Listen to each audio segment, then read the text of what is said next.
अगर भगवान से कहा जाए कि आपका भक्त भूखा है, तो क्या भगवान चल पड़ेंगे? अगर कहा जाए कि वो भक्त बहुत गरीब है, तो क्या भगवान अपने मंदिर से बाहर आएंगे? और अगर कहा जाए कि वो भक्त अपमानित होकर रो रहा है, तो क्या भगवान नंगे पांव अंधेरी रात में चल पड़ेंगे? पुरी में एक रात यही हुआ था। पुरी धाम की रात, पुरी जगन्नाथ धाम। रात का सन्नाटा, मंदिर के द्वार बंद, घंटियों की गूंज थम चुकी थी। पूरा नगर सो रहा था, लेकिन भगवान जगन्नाथ जाग रहे थे। उनकी विशाल आंखों में आज अद्भुत बेचैनी थी, जैसे कोई दूर से उन्हें पुकार रहा हो। गरीब भक्त। मंदिर से दूर एक टूटी हुई झोपड़ी में एक वृद्ध भक्त रहता था। नाम था दीनबंधु।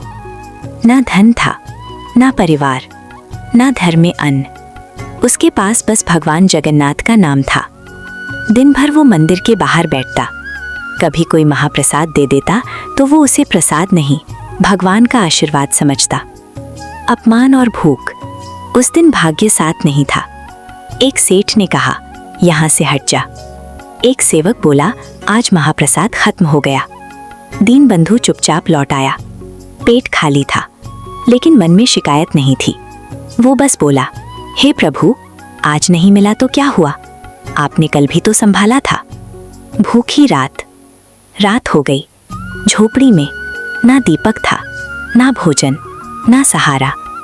भूख अब शरीर को तोड़ रही थी। दीनबंधु ने कांपते हाथ जोड़कर कहा, हे जगन्नाथ, अगर आज मेरी अंतिम बात हो तो मुझे स्वीकार कर लेना। और उसकी आंखों से आंसू बह निकले। भगवान का हृदय।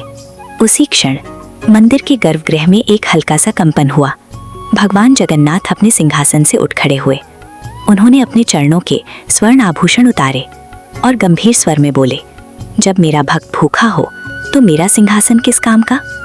नंगे पांव भगवान जगन्नाथ मंदिर से बाहर आए। रात गहरी थी, गलियां सुनसान थीं, पत्थर, कांटे, कंकड़। लेकिन भगवान नंगे पांव चलते रहे, क्योंकि ये यात्रा किसी राजमहल की नहीं, ये यात्रा थी एक भक्त के हृदय तक। भगवान दीनबंधु की झोपड़ी के सामने रुके। अंदर से कमजोर सांसों की आवाज आ रही थी। भगवान ने धीमे से पुकारा, दीनबंधु। दीनबंधु चौंक गया। कौन है?